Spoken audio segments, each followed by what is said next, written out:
Bien, vamos a reanudar el tema donde lo hemos dejado esta mañana. La continuación, veis que lleva un título un poco distinto. 3 días y 3 noches. Y el 2031. Y diréis, ¿qué tiene que ver una cosa con otra? ¿Recordáis el texto de Oseas? Nos damos cuenta cómo Oseas relaciona 3 días y 3 noches también con el 2031. Pues nos vamos a dar aún cuenta de más cosas. ¿Sabéis? Puse este título porque los que habéis seguido las conferencias a través de internet sabréis que estuvimos también tratando sobre 3 días y 3 noches. Y estuvimos buscando datos, leyendo también un libro de Ellen White llamado El deseado de todas las gentes, donde se narra precisamente esos momentos en concreto de la vida de Jesús. ¿Y por qué decidí hacer ese tema? Bueno, sabéis, hay muchas personas, incluso adventistas, que ponen en duda que esos 3 días y 3 noches fueran los que tenemos computados desde siempre. Y ponen en duda que realmente Ellen White fuera inspirada en esto. Pero que también el texto bíblico dice cosas que no terminan de decir. O sea, adaptando, girando el texto para que se aviniera a lo que ellos creían o creen.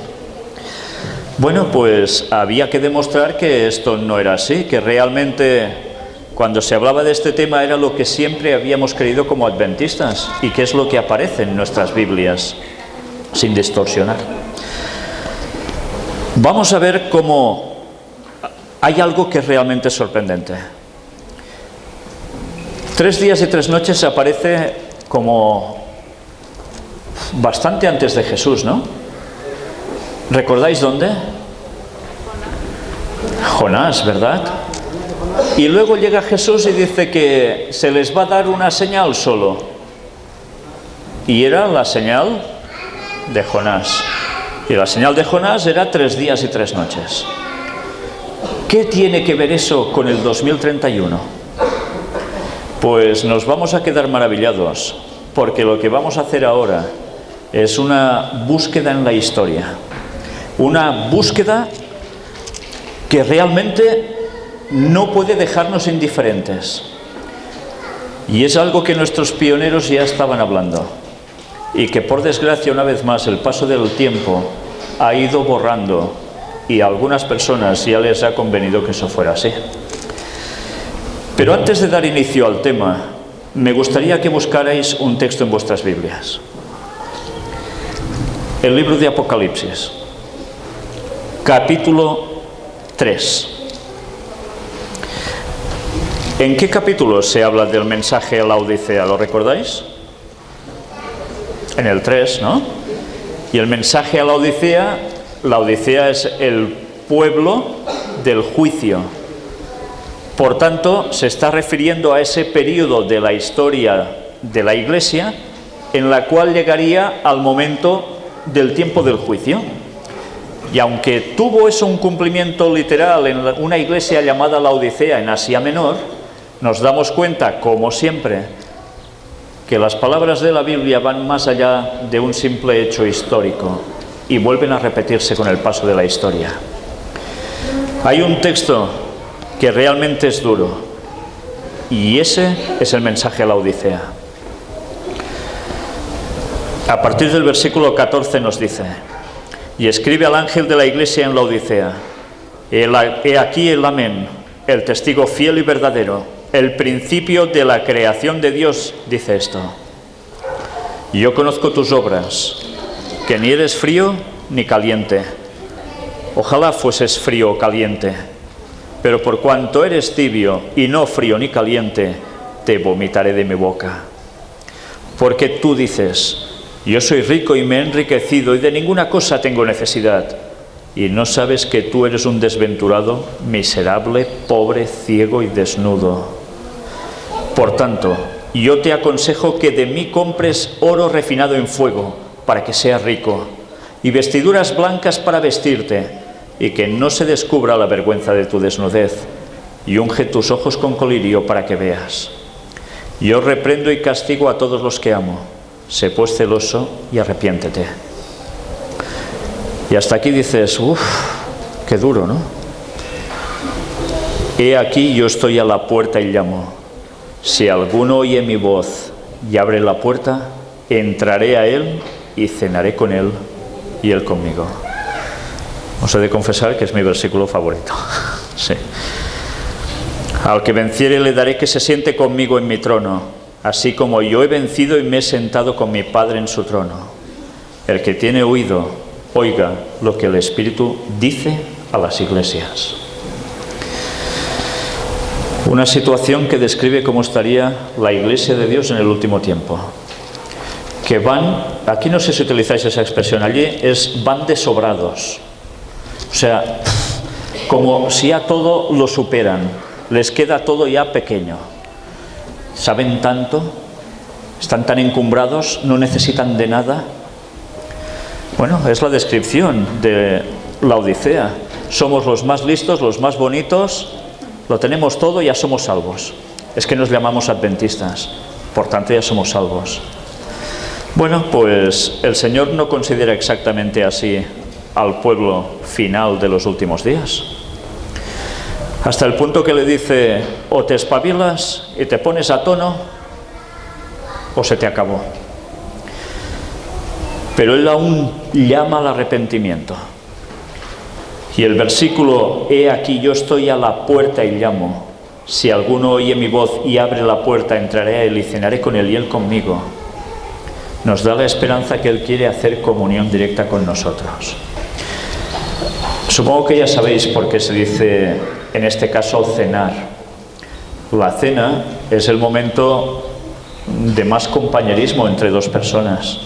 Los negocios se hacen en los almuerzos, pero en cambio las intimidades en la cena. Y Jesús dice que está a la puerta y llama. ¿Qué puerta es esta? Os recomiendo que veáis las temáticas de puertas dimensionales. 57 temas dedicados precisamente en nuestra web a algo que a veces no pensamos. Hay una puerta y esa puerta es la que Dios quiere abrir. Y puede ser una puerta desde Orión, puede ser una puerta que llegue hasta nosotros aquí. Pero Dios además tiene otra puerta que va directamente a nuestro cerebro, donde nos habla. Y esa es a la que llama. Y solo espera que le abramos. Él no fuerza nada, ¿eh? ¿Os dais cuenta? Él llama. ¿Y qué sucede? Si le abres, entrará, se sentará contigo en la cena y tendréis la intimidad de poder hablar con esa persona todo lo que queráis. Y esa persona no es una cualquiera. No es alguien que viene de visita desde quizás España, ni otro que venga de no sé dónde. No, no. Esa persona es Jesús. Y Jesús está deseando sentarse con nosotros para intimar. ¿Recordáis qué hacía el discípulo Juan? ¿Qué hacía con Jesús? Se recostaba su cabeza sobre el hombro de Cristo, sobre el pecho de Cristo. Lo amaba, buscaba esa intimidad con Él, lo quería. Él era un jovencillo. Pues imaginaos poder estar con Cristo y sentir esto, porque Él es amor y eso es lo que desprende.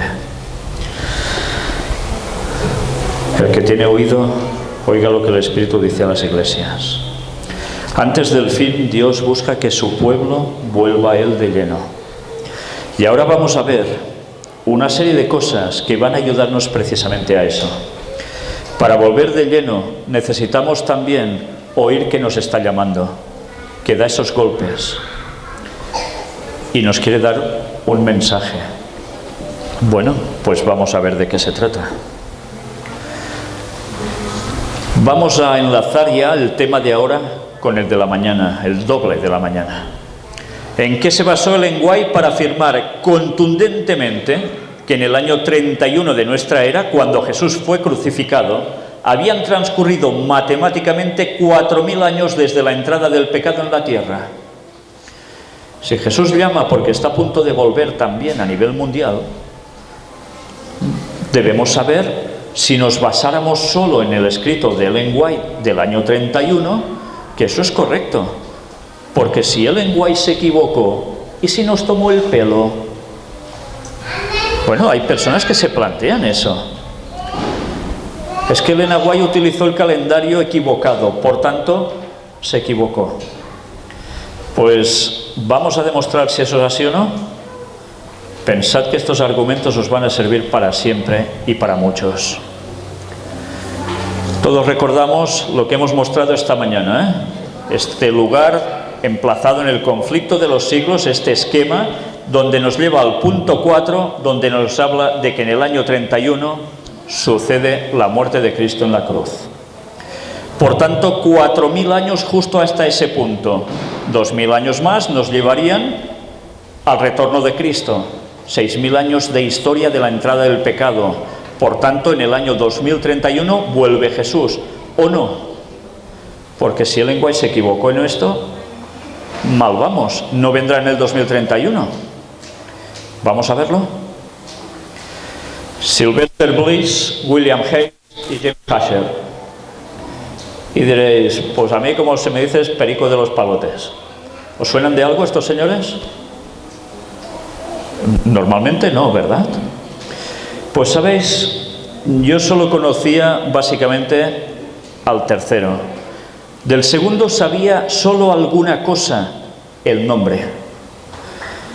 Del primero no tenía ni la más remota idea. Y me vi obligado a buscar datos, gracias a Dios. Porque los opositores a este mensaje decían que esto no podía ser, que esa fecha está equivocada, que no nos podemos basar en esto. Pues tuvimos que empezar a buscar datos, a ver si esto es así o no. Y ahora os vais a quedar maravillados de lo que vais a ver esta tarde, porque es una auténtica lástima que desde nuestras iglesias no se haga historia. Historia del movimiento adventista, ¿en qué se basaron para llegar a ciertas conclusiones? ¿Eran ciertas? ¿Eran falsas? Porque de eso depende el movimiento adventista y la iglesia adventista del séptimo día. Vamos allá. ¿Sabéis qué es esto? Pone apéndice, página 747, y dice página 373, fechas proféticas. ¿Dónde aparece esto? No os lo pongo, ¿dónde aparece? ¿Lo habíais visto alguna vez? ¿Cuántos habéis leído el conflicto de los siglos de los que estáis aquí? Poquitos, Bastante poquitos. Bueno, pues de estos poquitos que lo habéis leído, ¿habíais visto esto que está en el conflicto de los siglos? Está, como indica, en el apéndice, justo al final del libro. Y mirad, ¿en qué consiste esto? Pues sencillamente que se dice, en la página tal, la 373, habla de fechas proféticas. ¿Y en qué está basado lo que dice esa página? Esa página, para que me entendáis, es esta. ¿Vale? Pues bien, mirad qué cosas. Fechas proféticas. Los hechos históricos y cronológicos relativos a los periodos proféticos de Daniel 8 y 9, incluso muchas pruebas evidentes que indican de modo indubitable que fue el año 457 a.C., la fecha exacta desde la que deben empezar a contarse estos periodos proféticos, han sido expuestos con claridad por muchos investigadores de la profecía. Hay personas que dicen, ¿sabéis? La profecía de los 2300 días, años, que no empezó a computarse en el 457 a.C., que es un dato histórico equivocado. Pues bien, allí se muestran la gente que escribió al respecto, investigando, demostrando que ciertamente es ese el año. Otros historiadores se están equivocando porque no buscan donde deben buscar, y resulta que otros ya habían hecho el trabajo antiguamente y lo habían acertado más que bien. Pero ya sabéis, a veces no conviene ver las verdades, y conviene ir alterando las cosas para que la gente pueda hacer algo. Si no partimos del 457, Los adventistas estamos equivocados a una hora, porque la profecía se acababa en 1844 y ya sabéis qué sucedió, ¿no? Se esperaba el regreso de Cristo y no vino, pero algo pasó en el cielo. Jesús pasó del lugar santo al lugar santísimo y allí empezó el juicio sobre el pueblo de Dios, desde Adán hasta el último que quede vivo cuando Cristo vuelva. Pero mirad, porque esto implicaba que si partimos de otra fecha que no es el 457, nos va a alterar el qué. ¿Recordáis que esa profecía está subdividida en partes? Hay dos partes que precisamente se verían afectadas si esto no fuera en el 457. Una, el bautismo de Jesús. ¿Recordáis el año? 27. Y dos, la muerte de Cristo. No sería la mitad de esa semana, en el 31, sino que la cosa cambiaría. Por tanto, no sabríamos el momento tampoco, sí, de la muerte de Cristo, pero no sabríamos tampoco el momento del retorno de Cristo. Por eso a alguien le ha interesado cambiar la fecha hasta del inicio. Pero eso no es todo. Aquí cita a todos los que escribieron al respecto, incluido Urias Smith. Y mirad qué nos dice justo en la parte final. En cuanto a la fecha de la crucifixión, véase William Hales en este libro que cita aquí. Escrito, al menos apareció su segunda edición en 1830. Por tanto, Ellen White se basó precisamente en William Hales. Y empiezo a buscar datos. ¿Quién era William Hales? Pues ahora lo iremos viendo. Vamos a analizar si la fecha de la crucifixión fue precisamente el año 31 y vamos a verlo con unos detalles bastante interesantes.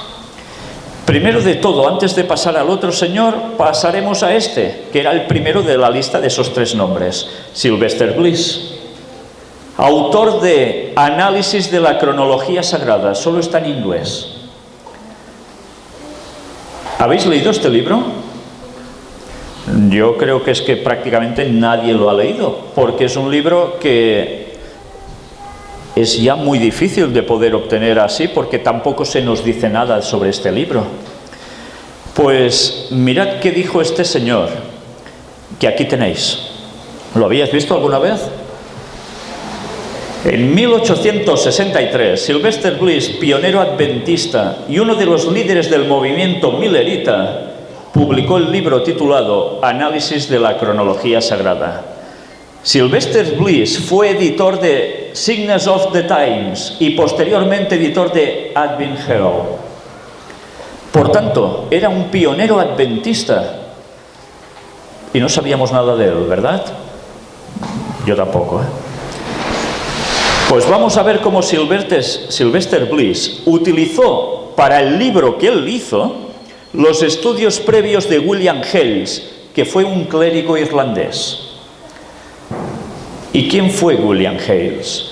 Pues este clérigo irlandés era un señor que se dedicó a buscar datos, a tal punto que encontró datos históricos impresionantes. ¿Sabéis? Yo quedo maravillado.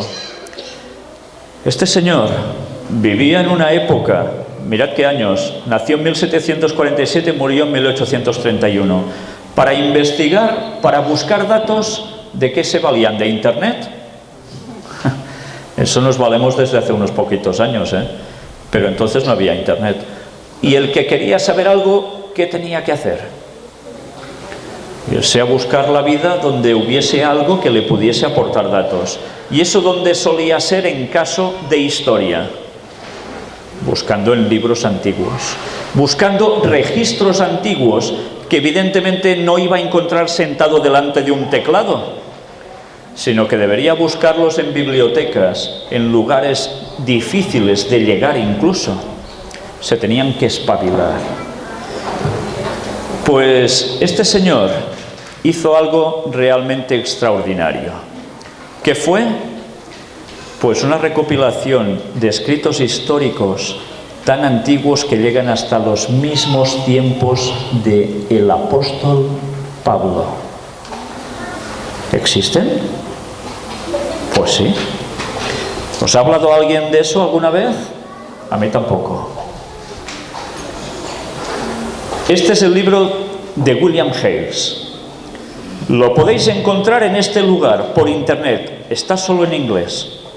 Si alguien sabe inglés lo tiene muy bien. Si no, tendrá que hacer como hemos hecho nosotros, traducción automática, y entérate de lo que puedas y arréglalo como puedas para captar las cosas. Pero este libro aún lo podéis buscar por internet. ¿Y qué aparece aquí? No sé si os dais cuenta de algo que pone. Análisis de la cronología y la geografía, la historia, y etcétera, etcétera. Por tanto, era una búsqueda muy profunda. Vamos a ver los datos que mostró Sylvester Bliss en su obra. Bueno, con la luz que hay aquí, difícilmente podéis ver la parte de la izquierda de vuestra imagen, de delante vuestro. Es el libro que escribió Sylvester Bliss. Aún se puede conseguir. Ya es pieza de museo, pero aún están a la venta. Se han hecho ediciones más modernas al respecto y también por internet lo podéis leer. Y empieza el libro directamente así. Yo no os lo voy a poner en inglés, voy a pasaros directamente más o menos a la traducción. Análisis de la Sagrada Cronología, con los elementos de cronología y los números del hebreo, texto vindicado. Y hay una tabla de contenido, prólogo, cronología, cronología sagrada, apéndice, índice. Este señor se tomó la molestia de mirar en los anales de la historia todo un proceso de tiempo que abarca prácticamente la humanidad entera, con el cómputo de años y otras cosas. Pero mirad qué dice. Si la cronología es el alma de la historia, también lo es de la profecía. ¿Os habíais planteado esto? ¿Qué es la cronología? Poner fechas a ciertos eventos. Esto también es el alma de la profecía. Porque sin esta cronología, ¿dónde empiezan las profecías? Es lógico, ¿eh? Sin ella las escrituras perderían gran parte de su armonía y belleza. Ella se entrelaza con cuidado en el texto sagrado y da la orden y dependencia de varias partes entre sí. La cronología de la Biblia es tan importante en su lugar como cualquier otro tema de la revelación. Cuando ignorado, los errores tristes se han hecho en la localización de lo histórico y las escrituras proféticas. Y luego empieza a hablarnos también de a quién buscó él para centrarse en su tema. Vamos a ir bajando en la lectura hasta llegar aquí. Las obras de Prideaux, Hales, Asher, Clark, Jackson, Blair, el duque de Manchester y otros han sido consultados libremente en esta compilación. Para el Dr. Hales en particular, el autor debe mucho por muchas sugerencias valiosas. Con excepción de los periodos de la era patriarcal y algunas variaciones sin importancia de su esquema, la cronología del Dr. Hales está conformada, según sea el más satisfactorio de todo lo existente, de cualquier existente. En la cronología de la era patriarcal, el Dr. Hales sigue los números de los 70, por disentir de la cual se dan las razones en un capítulo dedicado a ese tema. Solo hubo un problema. Se basó en la Septuaginta.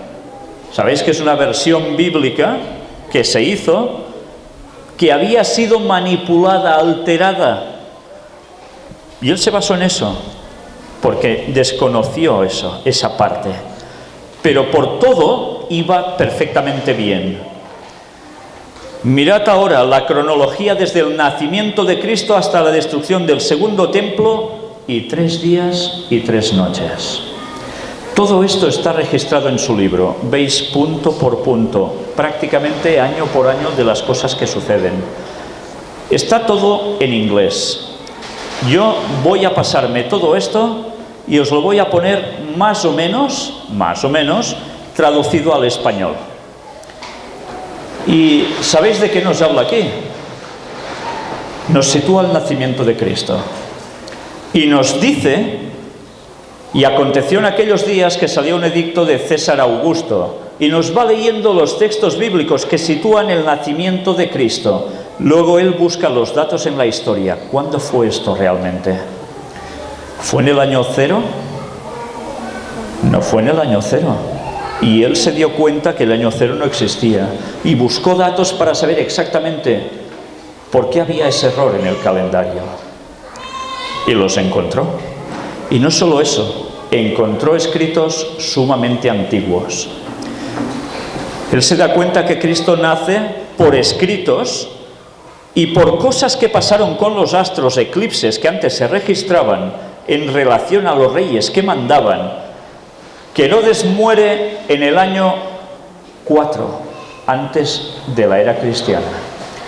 Por tanto, Jesús no podía nacer después de la muerte de Herodes, porque Herodes es el que hace matar a los niños pequeños, porque sabe que Jesús ya ha nacido.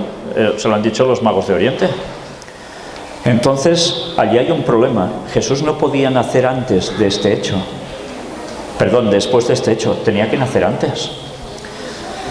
Y empieza a indagar, y me voy a saltar unas cuantas cosas, hasta que empezamos a ver un detalle muy, muy importante, y que tiene que ver con 3 días y 3 noches.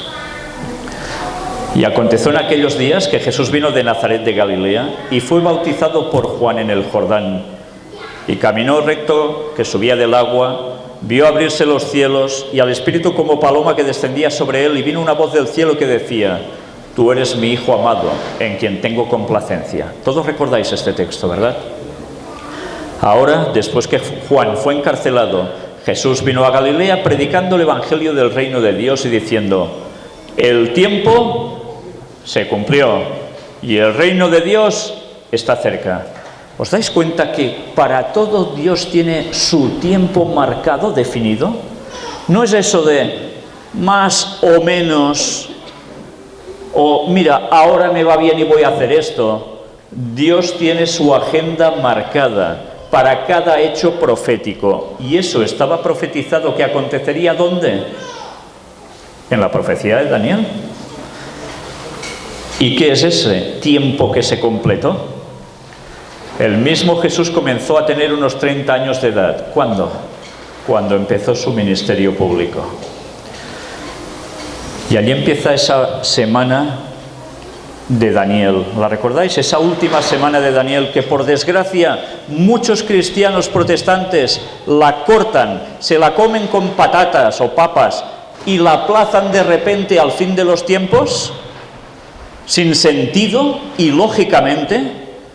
Esa semana se cumplió ya, porque forma parte de los 490 años que estaban cortados de esa profecía de 2300 solo para los judíos. Y Jesús empieza su ministerio, mirad cuándo, año 27. Esta época debe marcar el cumplimiento de algún periodo de infinito, o no sería afirmado que el tiempo es cumplido. El tiempo aquí cumplido no puede ser otro que el que figura en Daniel 9:25. Hasta el Mesías príncipe habrá 7 semanas y 62 semanas, 483 años. Este periodo de tiempo contado hacia atrás desde el 27 llega al 457 a.C. 457 y el 8. Si el decreto del 7º año de Artajerjes estaba en el 7º año en curso, sería el 458. Pero si después de 7 años completos, sería el 457. De este modo, cuando la plenitud de los tiempos envió Dios a su Hijo, nacido de mujer, nacido bajo la ley, para rescatar a los que estaban bajo la ley, de que recibiésemos la adopción de hijos. Después que el Salvador comenzó sus milagros en Caná de Galilea, fue a Capernaum, y allí no muchos días, y la Pascua de los judíos es cuando se produce, fue y subió Jesús a Jerusalén. En esta ocasión expulsó a los que profanaban el templo con mercancía, y cuando se le preguntó una señal, él les dijo: destruid este templo y en 3 días lo levantaré. ¿Y qué entendieron los judíos? Dijeron entonces los judíos: en 46 años fue edificado este templo y tú lo levantarás en 3 días. Pero él hablaba del templo de su cuerpo. Todos recordamos esto, ¿no? Jesús no hablaba de ese templo, ese recinto. El templo, en verdad, ¿de quién era símbolo? De Jesús. ¿Sabéis que el templo tenía forma de cuerpo humano? Mirad las conferencias y lo veréis. Sí, sorpresa, ¿eh? Mirad ahora qué va diciendo. Una vez más, el año 29, leemos: y la Pascua, la fiesta de los judíos, estaba cerca. El Salvador no subió abiertamente a esta fiesta porque su tiempo no era entonces el cumplimiento, el acto, el último para venir, y los judíos estaban buscando para matarlo. Después de esto, los judíos le exigieron las señales, y él les dijo que ninguna señal les sería dada, sino la señal de Jonás. ¿Y recordáis cuál era la señal de Jonás? Jonás había predicho la destrucción de Nínive en 40 días, a menos que se arrepintieran. El doctor Hales entiende esto como una predicción de la destrucción de Jerusalén en 40 años. ¿Cuándo se cumplió eso? En el año 70. Y que por tanto esto debe haber sido en el año 30 después de Cristo, o sea, de la era cristiana. Muere Cristo, pasan 30 años, ¡pam! Una vez más el Salvador dijo a sus discípulos: ¿sabéis que dentro de 2 días se celebra la Pascua y el Hijo del Hombre será entregado para ser crucificado? Esta fue la 4ª y última Pascua durante su ministerio, y contando a partir del comienzo de su ministerio, en el otoño del 27, alcanza la mitad de la semana, cuando debería hacer que el sacrificio y la ofrenda cesaran. ¿Y eso cuándo sucede? ¿Cuándo cesa? En el año 31. El Salvador envió a Pedro y a Juan diciendo: id, preparad la Pascua para que la comamos. Y que prepararon la Pascua. Cuando llegó la hora, se sentó los 12 apóstoles con él. En esta ocasión se instituyó la Cena del Señor como un memorial de su muerte hasta que venga de nuevo. Después de esto, los judíos se apoderaron de él, se le dio un simulacro de juicio y fue crucificado. Y cuando era como la hora 6, hubo tinieblas sobre toda la tierra hasta la hora 9, y el sol se oscureció. Y diréis: ¿y qué? 3 horas. 3 horas. Y el sol se oscureció. Y ahora va a venir lo bueno. Y esto es historia. Y va a servir para desmitificar muchas cosas y comprender otra. Este oscurecimiento del sol debe haber sido sobrenatural en su extensión, duración y oposición de la luna a pleno del sol. Se observó en Heliópolis. Heliópolis es precisamente la ciudad del sol, en Egipto. ¿Por quién? Por Dionisio el Areopagita. ¿Os suena de algo esto? Ahora lo veremos bien esto, porque es un detalle importantísimo. Después el ilustre converso de Pablo en Atenas, en Hechos 17:34, que en una carta al mártir Policarpo describe su propia experiencia, y su compañero, el asombro de los apolófanes, sofista, el fenómeno cuando vieron la oscuridad que comenzará en el borde oriental del sol y procedería hacia el occidente, hasta el lado occidental, hasta que todo quedara eclipsado. Y luego retrocedería hacia atrás, desde el oeste hacia el este, hasta que su luz fuera restaurada completamente, lo que atribuyeron al paso milagroso de la luna a través del disco solar. Apolófanes exclamó, como si adivinara la causa: estas cosas, oh buen Dionisio, son las vicisitudes de eventos divinos. Dionisio respondió: o bien la deidad sufre, o él se compadece de la víctima. Y ese que sufre, según la tradición, grabado por Michael Sincelius, de Jerusalén, o Michael Sincelius, declaró que el Dios incognoscible, para cuyos sufrimientos toda la naturaleza se oscureció y se convulsionó. Resulta que Dionisio, hay registros históricos que dicen que estuvo viendo precisamente ese extraño fenómeno, que la luz se va. Y ellos entienden que eso que pasaba era la deidad sufre o se compadece de la víctima. Sabían que esto no era normal, no era el típico eclipse, porque además había un retroceso, algo extrañísimo, y quedó registrado. Y ahora entenderéis Hechos 17, cuando dice: mientras Pablo los esperaba en Atenas, su espíritu se enardecía viendo la ciudad entregada a la idolatría. Por tanto, ¿entregada a quién vimos ayer? A los demonios, a los que se dicen extraterrestres que venían de otros mundos y... Vale. Así que discutía en la sinagoga con los judíos y piadosos, y en la plaza cada día con los que concurrían. Y algunos filósofos de los epicúreos y de los estoicos disputaban con él, y unos decían: ¿qué querrá decir este palabrero? Y otros: parece que es predicador de nuevos dioses, porque les predicaba el evangelio de Jesús y de la resurrección. Y tomándole, le trajeron al Areópago, diciendo: ¿podremos saber qué es esta nueva enseñanza de que hablas? Pues traes a nuestros oídos cosas extrañas. Queremos pues saber qué quiere decir esto. Fijaos que ellos estaban ávidos de conocimiento, el mundo filosofal griego, porque todos los atenienses y los extranjeros residentes allí en ninguna otra cosa se interesaban sino en decir o en oír algo nuevo. Bueno, un poco como se es ahora, Entonces Pablo, puesto en pie en medio del Areópago, dijo: varones atenienses, en todo observo que sois muy religiosos. Y ahora veréis cómo enlaza todo con el tema. Porque pasando y mirando vuestros santuarios, hallé también un altar en el cual estaba esta inscripción: al Dios no conocido, al que vosotros adoráis pues sin conocerle, es a quien yo os anuncio. Tenían un Dios que estaban adorando sin conocerle, incognoscible. ¿Lo habéis visto antes en el escrito? Ellos sabían que había algo de un Dios que no conocían, que es el que estaba sufriendo. Por eso pasó ese extraño fenómeno. Y de eso se dieron cuenta en Heliópolis, en Egipto. Pero no sabían qué había pasado.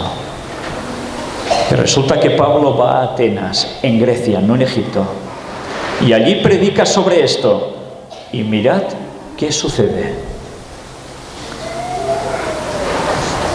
Les dice: el Dios que hizo el mundo y todas las cosas que en él hay, siendo Señor del cielo y de la tierra, no habita en templos hechos por manos humanas, ni es honrado por manos de hombres, como si necesitase de algo, pues Él es quien da a todos vida y aliento y todas las cosas.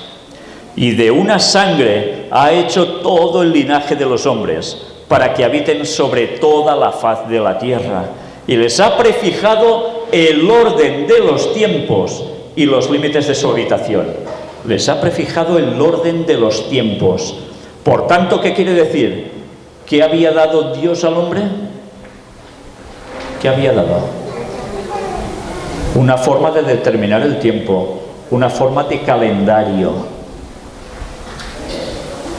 Y cambiará los tiempos y la ley. Para que busquen a Dios, si en alguna manera, palpando, puedan hallarle, aunque ciertamente no está lejos de cada uno de nosotros, porque en Él vivimos y nos movemos y somos, como algunos de vuestros propios poetas también han dicho, porque linaje suyo somos. ¿Recordáis estas palabras de abajo, de este texto, del versículo 28, porque en Él vivimos y nos movemos y somos? En los textos de la Biblia, cuando se habla de sanar, de herir, sanar, como hemos visto en Oseas, se nos hace a nosotros partícipes de sus dolores y de su resurrección. Participamos plenamente de Él. Pero mirad que va viniendo. Siendo pues linaje de Dios, no debemos pensar que la divinidad sea semejante a oro o plata o piedra, escultura de arte y de imaginación de hombres. Pero Dios, habiendo pasado por alto los tiempos de esta ignorancia, ahora manda a todos los hombres en todo lugar que se arrepientan, por cuanto ha establecido un día en el cual juzgará al mundo con justicia. ¿Está establecido o no ese día? Claro, está establecido. No hagáis caso de aquellos que os digan, no, el retorno de Jesús depende de nosotros. Esto no es verdad. El día está establecido y Él vendrá, aunque nosotros no digamos lo que debemos decir, porque si no lo hacemos nosotros, elegirá a otros que van a hacer eso, pero eso se cumplirá y vendrá cuando toca y juzgará cuando toca, porque el día está determinado. Que no nos den gato por liebre. Y mirad qué más va diciendo. Por aquel varón a quien designó, dando fe a todos con haberle levantado de los muertos. O sea, ¿quién? Jesús. Y ahora mirad qué sucede. Pero cuando oyeron lo de la resurrección de los muertos, unos se burlaban y otros decían, ya te oiremos acerca de esto otra vez. Y así Pablo salió de en medio de ellos. Pero sucedió algo. Mas algunos creyeron, juntándose con él, entre los cuales estaba Dionisio el Areopagita, una mujer llamada Dámaris y otros con ellos. Mirad, ahora nos encontramos al mismo Dionisio, que no está en Heliópolis en Egipto, sino que está en Atenas en Grecia, y coincide ¿con quién? Con Pablo. Y él, que había presenciado ese hecho extraordinario, que se dio cuenta que eso no era normal, que se refería a algo que le pasaba a una divinidad que ellos no conocían, pero que llegaron a adorar. Resulta que llega Pablo allí y les aclara algo que a ellos les dejó tiesos. Resulta que nos está hablando de aquel por el cual pasó ese hecho astronómico increíble. Y Dionisio creyó. 3 días, 3 noches, todo cumplimiento, y Dionisio, testigo de eso. Y la historia registró eso. Y se registra también los tiempos en que sucedió exactos. Un eclipse total de la luna puede dar lugar a una privación de la luz por 1h30, más o menos, durante su inmersión total en la sombra, mientras que un eclipse total de sol nunca puede durar en cualquier lugar concreto más de 4 minutos, cuando la luna está más cerca de la Tierra y su gruesa sombra. Por lo tanto, parece que la oscuridad que cubrió toda la tierra de Judea en el momento de nuestra crucifixión del Señor era sobrenatural o milagrosa en su medida, y de la sexta hasta la hora novena, o del mediodía hasta las 3 de la tarde en su duración, y también en su tiempo sobre la luna llena, cuando la luna no podía eclipsar el sol. El tiempo que pasó y el hecho en sí se registran en un pasaje curioso y valioso de un cónsul romano respetable, Aurelio Cassiodorus Senator, alrededor del año 514. En el consulado de Tiberio César Augusto y Alio Sejarius, año 31 de nuestra era. Era el año 784 para ellos, por sus cómputos que llevaban. Traducción a eso en nuestro tiempo, año 31 de nuestra era. Nuestro Señor Jesucristo sufrió en la octava de las calendas de abril, 25 de marzo, cuando ocurrió un eclipse de sol cual nunca antes fue antes ni después. Por tanto, resulta que está registrado en los anales de la historia el momento de ese eclipse y se muestra, por comparación de calendarios, cómo era el año 31 justo de nuestra era.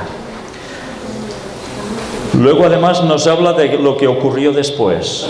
Ya sabéis, muere Cristo y pasa un tiempo más. ¿Cuánto tiempo más? Para que suceda algo, otra cosa que cumplía la profecía. 3 años y medio. ¿Y qué sucede? Matan a Esteban y empieza la persecución sobre los cristianos. Y allí termina la semana 70, la que estaba cortada para los judíos. Y el Evangelio pasa rápidamente ¿a quién? A los gentiles, a los que no eran judíos. Todo esto está clavado por hechos históricos. Por tanto, que nos digan que Ellen White se equivocó, porque los mejores que estaban estudiando la historia no tuvieron dudas de ello para nada. Todo es interesantísimo. Me lo voy a saltar porque sé que habéis comido, sé que estáis cansados y a lo mejor os vais a quedar un poco así. Pero todo esto está a vuestra disposición aquí. Mientras tanto, pasamos a este otro apartado. 6.000 años y el fin. Una manipulación cronológica mal intencionada. ¿Por qué? Bueno, volviendo al mismo libro de antes, se nos habla aquí también, todo esto está en inglés, y yo os lo voy a contar prácticamente por encima para no cargaros demasiado. La traducción la tenéis hecha al español también aquí en el material, Resulta que los judíos hicieron algo, y todo esto está registrado en la historia, todo. Ellos querían desvirtuar la venida del Mesías. ¿Y qué mejor forma que desvirtuar la cronología alterando años para que así no supieran cuándo apareció el Mesías por primera vez? Y por tanto, tampoco podrían saber si después habría una segunda venida. Jugada maestra de los judíos. Se registra como ellos sabían exactamente los años que habían pasado desde la entrada del pecado. Lo sabían. Y ahora preguntad normalmente a cualquier judío y decirle en qué año de la historia estamos viviendo y qué os van a decir, ¿lo sabéis? La mayor parte de ellos os va a decir 5.700 y pico. Se han tragado años intencionadamente. Sí, intencionadamente. Y eso es curioso, porque ellos que tenían esos registros los escondieron de los demás. Y resulta que aún había una serie de judíos que seguían teniendo el calendario bueno. Los que tenían el calendario malo eran pocos, pero se fueron imponiendo, hasta que relegaron todo lo demás a la basura. Y ahora el concepto de los judíos es 5.700 y pico de años. Por si fuera poco, eso no fue todo lo que pasó en la historia. Después del mundo judío, y estoy abreviando mucho, también hubo alguien que hizo otro cambio en el calendario. Pero antes de llegar a ese punto, quisiera mostraros algo, y es esto. ¿Alguien conoce a Michael Rood? ¿Os suena de algo este señor? ¿Alguno de vosotros? Creo que sí. Presentamos algo de él en las conferencias del Gran Engaño, porque él conoció a Ron Wyatt, al arqueólogo que encontró el Arca de Noé y tantas cosas más, y fue a verificar años después uno de esos lugares. Hace, no sé si 2, 3 años quizás, este señor, que dispone de buenos medios económicos, es un judío mesiánico. Él antes no era creyente, pero se hizo judío mesiánico, porque él también es judío. Y sabéis, algo curioso, este señor cogió unas cámaras de estas de última tecnología y fue al Mar Rojo. ¿Y sabéis qué hizo allí? Hizo un documental fantástico, que podéis adquirir, podéis buscarlo por internet. Resulta que baja con unas cámaras y muestra lo mismo que mostró Ron Wyatt. Allí debajo aún hay las ruedas de los carros de Faraón, huesos de egipcios de los soldados y pezuñas de caballos aún. Y él pudo documentarlo. Cuando la Iglesia Adventista sigue negando lo que Ron Wyatt encontró. Y este hombre, que no es ni adventista, solo tenía simpatía por Ron y por sus descubrimientos tan importantes, fue el que se molestó en hacer todo este trabajo. Qué lástima que esto no lo hayan hecho los adventistas, ¿eh? Qué lástima. Pero hay algo más. Michael Rood nos habla de los caraítas. ¿Quiénes son los caraítas? ¿Lo sabéis? William Miller, al igual que Ellen White, habló de los caraítas. Los caraítas eran esos judíos que tenían el calendario correcto. Esos judíos que sabían cuándo empezaba el año justo, preciso, y no lo que decían los otros judíos. ¿Sabéis? Entre ellos y los judíos hay una rivalidad tremenda. En los judíos, que no son caraítas, ellos son muy pocos, son muy mal vistos por los demás. Pero resulta que en esto tienen toda la verdad. Resulta que los caraítas tienen un calendario especial y ellos siguen la auténtica tradición de cómo debía funcionar un calendario dado por Dios a los hombres. ¿Sabéis una cosa? Iré un poco rápido. Los judíos auténticos, ya los de antes, ¿sabéis cómo contaban el año?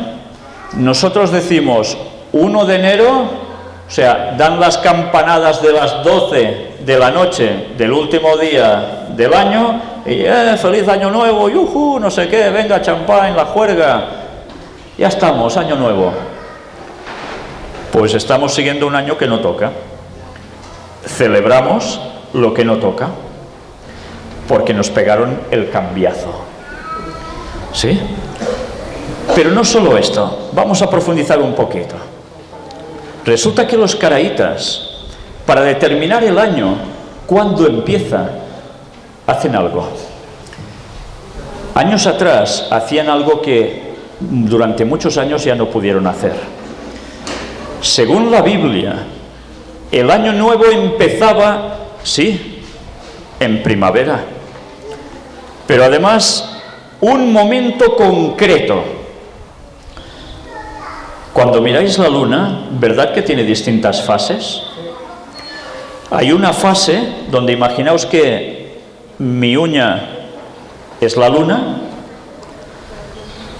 Cuando la parte de aquí es la que se muestra, solo esta parte, es cuando se podía determinar que empezaba el año, porque empezaba un mes nuevo. Pero eso iba además en consonancia con algo más, con la cebada. Cuando la cebada se salía, se doraba, era considerada Abib. Por eso a ese mes se le llamaba Abib. Y había alguien cada año que tenía como su oficio, su trabajo, el ponerse allí a estar pendiente de la luna y la cebada. Y cuando las dos cosas convergían, empezaba el año nuevo. Y eso podía ser que hiciera que de un año al otro no pasaran 360 días o 365, como entendemos ahora, etcétera, etcétera. Sabéis que cada X tiempo los judíos, los otros, también añadían un mes al calendario para completar cada X tiempo esos días que se perdían. Pero resulta que el método divino era, da igual, no son 360 días clavados como en cómputo profético de esas formas que hemos entendido siempre, sino que el año nuevo iba de primavera a primavera y debía cumplir ese requisito. Entonces, nunca un auténtico judío podía decirte, mira, el año que viene empieza tal día, porque dependían de este hecho que se podía adelantar o atrasar un poco. Pero es igual, el cómputo no era de días, era un año. Por tanto, todos aquellos que dicen, no, es que eso que tú dices del 2031 no puede ser porque el año varía, ya no es del 360 y no sé qué, pues señores, indagad un poco más y os daréis cuenta que no es así, que es de primavera a primavera, de Aviv a Aviv, que eso cae entre marzo y abril de nuestro calendario gregoriano, en Pascua. Y cuando ese hecho pasaba, contaban 14 días, etcétera, etcétera, y pasaba, pues ya sabemos lo de la Pascua, estas cosas, ¿no?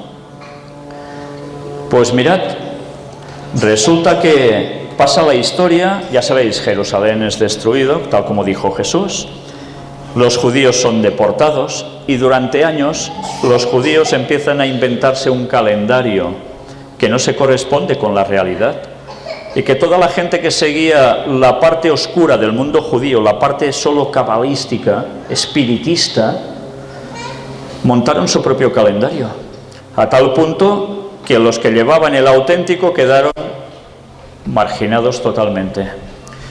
Y el señor Michael Root hizo algo. Fue con unos compañeros más y en un campo, en un lugar más o menos ya tradicional donde esto se hacía, volvieron a plantar la cebada. Y ahora tienen a alguien también que se planta allí, comprueba, es Aviv, es Año Nuevo. Porque ellos aún se mueven con esto. También es cierto que ellos guardan festividades judías y demás, no estoy diciendo que debamos hacer eso, Elena White lo deja claro y la Biblia también. Tened esto claro, pero sí nos ha servido para entender y determinar que no podemos saber algo en concreto, y es la venida de Jesús. Día y hora no puedes saberlo. Podrás saber el año, podrás saber, sí, primavera, pero no podrás decir, el día tal de tal viene Jesús. No, porque ahora os planteo una cuestión. Ahora Michael Root está haciendo esto, o algún compañero suyo, pero cuando todo se complique, cuando los campos queden quemados, los pastos, que las bestias gemirán, dice la profecía, ¿qué va a suceder cuando estemos siendo perseguidos a muerte? Estaremos escondidos en cuevas por las montañas donde podamos. Alguno de vosotros se pondrá allí a mirar, mira, ahora sale la luna y ahora, toma, ya es Aviv, Año Nuevo, ya viene Cristo. No podrás hacer eso. Pero no solo esto, hay un detalle importante. ¿Qué sucederá con el sol y la luna antes que Cristo venga? Todo es conmocionado. ¿Cómo podrás saber el día y la hora? No podemos determinarlo. Por eso, cuando decimos si hay fecha para el retorno de Cristo, hemos de entender fecha como año y estación del año, pero no podemos determinar día y hora. Entonces, todas esas personas que quieran seguir argumentando que esto no es posible, explicarles todas estas cosas a ver si se enteran de una vez, porque ya va tocando que el tiempo se nos va acabando y no es una ficción ni una metáfora. Todo esto lo tenéis aquí con todos los detalles pertinentes, vale la pena. Este señor cada año irá, se supone, sacando un calendario nuevo, pero da todas las explicaciones que os he contado y aún bastantes otras más. Pero ahora entramos en que no solo los judíos cambiaron el calendario, también lo hicieron otras personas, otra entidad religiosa, que en el fondo va íntimamente unida. En esta página, es una página de jesuitas. Es que algunos dicen, es que siempre hablas de jesuitas y de masones. ¿Y yo qué culpa tengo si detrás siempre están los mismos? Bueno, quizás los que no hablan de eso es porque no buscan un poco más, no indagan un poco más. Pero resulta que cuando entras en su página, nos dice cosas realmente interesantes, como por ejemplo, la elaboración del calendario gregoriano se debe al jesuita Christopher Clavius, matemático y astrónomo ilustre en el siglo XVI. ¡Hala! Los jesuitas que trabajaron para echar por tierra la verdad, claro que tenían grandes conocimientos, pero también se dedicaron a hacer los cambiazos de la historia. Y si ves la historia de Clavius, resulta que evidentemente trabajó para un papa, Gregorio XIII, y vaya papa, vaya papa. Algún día podríamos hablar también de su historia. Bueno, aquí lo tenéis, si os interesa un poco, encontraréis también algo de su historia. Es el mismo que trabajó para conseguir la noche de San Bartolomé. ¿Os suena de algo? Que hubo una masacre tremenda. Bueno, pues amaba mucho a los protestantes, ¿eh? Sí, sí, para pasarlos por donde podía, sí. Pues bueno, si a todo esto, aquí tenéis precisamente el grabado sobre este señor, que está muy bien considerado entre los jesuitas, y es lógico, ¿no? Sus libros sobre calendarios, etcétera, etcétera, todo esto son documentos que aún existen, ¿eh? O sea, que se pueden comprobar, sus cálculos, etcétera, etcétera. Aquí se nos van dando más datos sobre lo mismo, pero me voy a ir saltando esto ya prácticamente para llevar vuestras mentes a este otro punto. ¿Conocíais este señor? Dionisio el Exiguo. Y diréis, bueno, vale. Pues Dionisio el Exiguo se llamaba Exiguo porque exiguo quiere decir bajito, enano. No se sabe si él era así o era el apodo que le dieron por alguna otra circunstancia. Pero este señor también hizo algo. Fue un monje erudito y matemático, creador del cálculo de la era cristiana o Anno Domini, año del Señor, para calcular la fecha de la Pascua en sustitución de la anterior era diocleciana. Y también nos pegó el cambiazo. Y evidentemente trabajaba también para papas, claro. No para patatas, para papas. Y en definitiva, nos damos cuenta, y aquí tenéis la ilustración de este señor, que tan santo era que llevaba una cruz, que tiene connotaciones satánicas. Y si queréis saber qué significa, entrad en Puertas Dimensionales también de nuestro blog y encontraréis datos al respecto. Por tanto, hay muchas aproximaciones a la fecha exacta del nacimiento de Jesús, mucha gente que ha querido indagar, pero resulta que se ha quedado sin buscar y profundizar en detalles que denotan también esto, los errores de cálculo de Dionisio el Exiguo. ¿Se equivocó o lo hizo adrede? Bueno, cada uno que piense lo que quiera, pero el resultado es que se cumple una profecía que decía: cambiará los tiempos y la ley. Y el lenguaje asintió con la cronología de Hasher, este señor que hemos visto esta mañana. Resulta que también es utilizado para algunos para ser detractores de lo que dice el lenguaje incluso, y de lo que nosotros creemos. En esta página, que es de Suecia, aparece, y solo ahora este trozo, muchas cronologías de la Biblia han sido preparadas pero con resultados diferentes. Una de las más famosas es la cronología del arzobispo Hasher, a partir de los años 1600, que ha sido registrada en la versión del rey Jaime, de King James Version. Según él, el tiempo de Adán a Cristo era 4004 años. El hecho de que no fuera los 4000 años exactos es porque Jesús nació 4 años antes de nuestra era. Pero este señor clavó buscando datos en la historia hasta que comprobó que realmente hasta el nacimiento de Jesús, desde la creación, habían pasado 4000 años.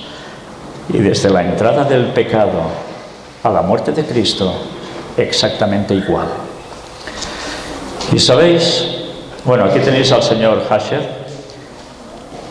libro que escribió, todos los datos sobre él, es interesante. Recordemos que a los 6000 años de historia desde la entrada del pecado, matemáticamente regresa Jesús. Y ahora cabe plantearse una vez más, ¿cómo puede ser que una señora tan cateta como Ellen White, que no tenía estudios, que eso sí, tenía una biblioteca, creo recordar, de unos 2000 libros, que cada vez que hacía un viaje, ya os podéis imaginar lo que eso comportaba, esa señora resulta que supo distinguir entre estos escritores, entre estos señores de la historia, lo que era correcto de lo que estaba equivocado.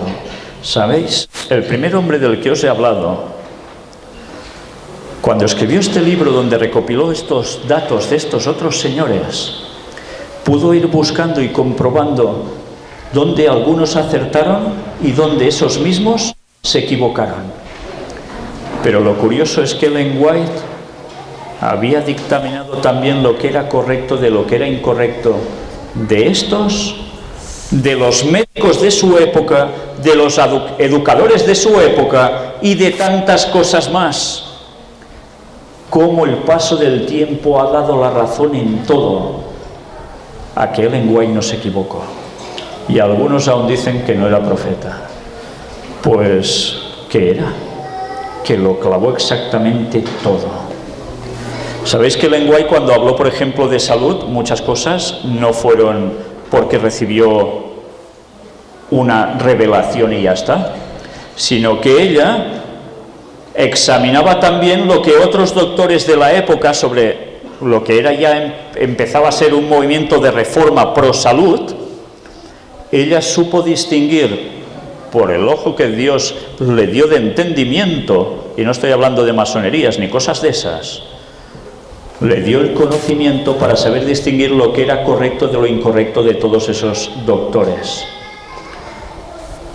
Gracias a Dios que nos dio la profetisa Ellen White, que si nosotros desechamos, nos estamos perdiendo lo mejor de lo mejor. Ella no contradijo nunca la Biblia, pero daos cuenta cómo Dios a lo que la Biblia ya decía y que nosotros tristemente ahora ya no captamos. Por eso nos dio el espíritu de profecía. Eso sí, y también nos dio las ganas de poder buscar algo más, porque si no, no nos enteraríamos de nada. O como algunos dirían, de la misa a la mitad. 6000 años de historia, de la entrada del pecado, y matemáticamente regresa Jesús. Si matemáticamente nació cuando tocaba y murió cuando tocaba en los 4000 años de pecado, ¿vamos a dudar que a los 6000, cuando tiene el día establecido, nosotros no nos vamos a poder enterar? No me refiero al día, sino al año y al momento del retorno de Cristo. Solo nos queda conocer día y hora. Lo demás ya no tenemos excusa. ¿Recordáis la cita, no? Durante 6000 años Satanás luchó por mantener la posesión de la tierra, pero se cumplirá el propósito original de Dios al crearla.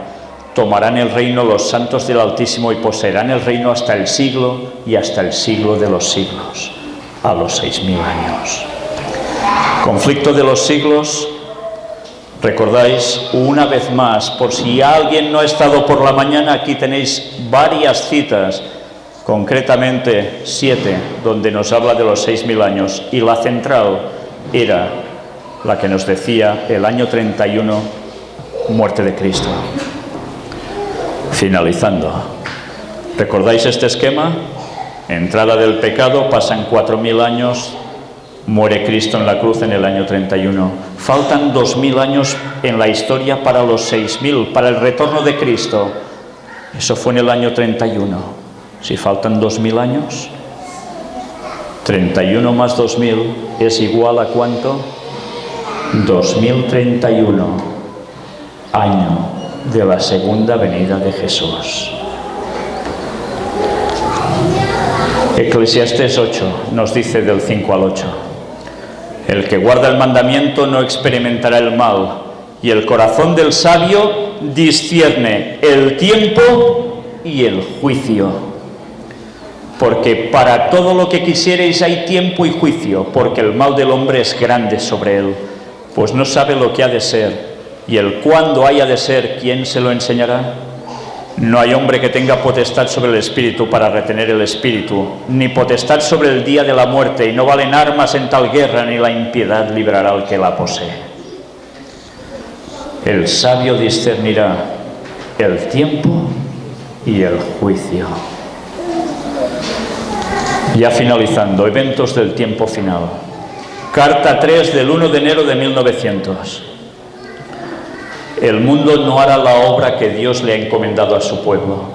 Él nos pide que estemos bien despiertos, preparando el camino para la segunda venida de Cristo. Esta obra encierra la misión que Cristo le dio a sus discípulos. Él nos ordena: clama en voz en cuello, no te detengas, alza tu voz como trompeta y anuncia a mi pueblo su rebelión y a la casa de Jacob su pecado. Pronto viene el tiempo cuando la obra de los juicios de Dios empezará en su santuario. El mismo Dios está trazando ahora la línea de separación. Él dice: no los miraré con lástima ni los perdonaré. Volveré el camino de ellos sobre sus cabezas. Ezequiel 9:10. ¿Recordáis que el lenguaje dice que esto era especialmente para el tiempo del fin? Hemos hablado de la denuncia a lo que está haciendo el Vaticano encubiertamente. Eso es el mensaje de Apocalipsis 18, el mensaje del cuarto ángel. Hemos hablado de la denuncia al protestantismo apóstata, que trabaja conjuntamente con el Vaticano y se ha apartado de la verdad. Denunciamos las maniobras también de quién, de las sociedades secretas, de la masonería, esos mercaderes de la tierra, que aparece también en el mismo mensaje. El espiritismo también a nivel general vinculado a eso. Pero no debemos olvidar que el último mensaje final también va para el que se dice pueblo de Dios. Clama voz en cuello, no te detengas, alza tu voz como trompeta y anuncia a mi pueblo su rebelión y a la casa de Jacob su pecado. ¿Por qué? Porque están como la Odisea. Y si Dios quiere, que seguro que quiere, aún muchos se van a dar cuenta de que no van bien y que deben cambiar y deben aceptar un mensaje final que están rechazando. Algunos ya lo han hecho, gracias a Dios, pero muchos otros no quieren ni oír hablar del asunto. Ahora estáis teniendo argumentos que podéis mostrárselos absolutamente a cualquiera. Segunda de Crónicas 20:20. Y cuando se levantaron por la mañana, salieron al desierto de Tecoa. Y mientras ellos salían, Josafat, estando en pie, dijo: oídme, Judá y moradores de Jerusalén, creed en Jehová vuestro Dios y estaréis seguros, creed a sus profetas y seréis prosperados. ¿Qué vamos a hacer nosotros? El que da testimonio de estas cosas dice: ciertamente vengo en breve. Amén. Sí, ven, Señor Jesús. La gracia de nuestro Señor Jesucristo sea con todos vosotros. Amén. Después de haber visto estas temáticas en el día de hoy, tan concentradas, es cierto, ¿tenéis dudas de que Jesús vuelve en el 2031? ¿Tenéis dudas que la palabra de Dios lo acredita? ¿Tenéis dudas que el espíritu de profecía lo acredita? Si aún os queda algún resquicio de duda, entrad en la web y mirad tema por tema en orden cronológico. Y vais a entender que esos que aún dicen: del día y la hora nadie sabe, que han ido repitiendo como niños en un juego, se tienen que dar cuenta que eso no es exactamente el concepto que nos han vendido. Por tanto, hermanos, si os presentan citas de lenguaje que dicen no se puede decir esto ni lo otro, ¿por qué nos las ponen en el contexto y por qué nos muestran las otras citas donde ella aclara a qué se refería cuando dijo esto y no es lo que nos están diciendo algunos? Miradlo en las conferencias y os encontraréis todo bien detallado. Y espero que a partir de ahora todos seáis valientes para no callar y con ese fuego de saber que quedan 16 años para que Cristo vuelva, no os quedéis en vuestras iglesias sentaditos esperando cada sábado a decir amén al que esté delante, sino que busquéis dar el mensaje a todos, los de dentro y los de fuera, porque la salvación de muchos está en juego y depende de nosotros. Y el Señor va a pedirnos la sangre de los que se pierdan porque no les hayamos dicho nada. Y sobre todo si es porque tenemos temor de qué nos dirán o qué nos harán. Hermanos, hay que ser valientes. Yo y mi casa serviremos a Jehová. Amén. Cielos, te damos gracias. Muchas gracias, Señor, porque eres tan bueno con nosotros, porque nos das de tu conocimiento, ese conocimiento que había sido manifestado en parte y que por desgracia ya está siendo olvidado y que ahora nos vuelves a mostrar, que ahora nos estás dando aún con más fuerza, con más luz, porque es el mensaje final que tenía que llegar a tu pueblo, esa luz adicional que por desgracia sería rechazada por el propio pueblo adventista en su mayoría. Pero sabemos que eso era profecía y debía pasar y deberá seguir pasando, pero que tú aún tienes pueblo que irás dándole el contenido del mensaje para que se entreguen a ti, dentro y fuera de la iglesia. Utilízanos tanto como puedas, Señor, y cuida de cada hermano de los de aquí, y ayúdanos a todos a seguir firmes, pase lo que pase, digan lo que digan y hagan lo que hagan. Y que tengamos presente que tú nos das a conocer esto para que lo vivamos con más fuerza aún y se lo digamos a todos los que podamos. Toca el corazón de todos los que puedas a través nuestro, Señor. Utilízanos tanto como puedas y cambia de nosotros también todo lo malo, por favor. Perdónanos, Señor, y gracias por esa sangre de Cristo, sin la cual no tendríamos ni la más mínima remisión de los pecados. Alabado sea, Señor. En el nombre de Jesús te lo pedimos. Amén.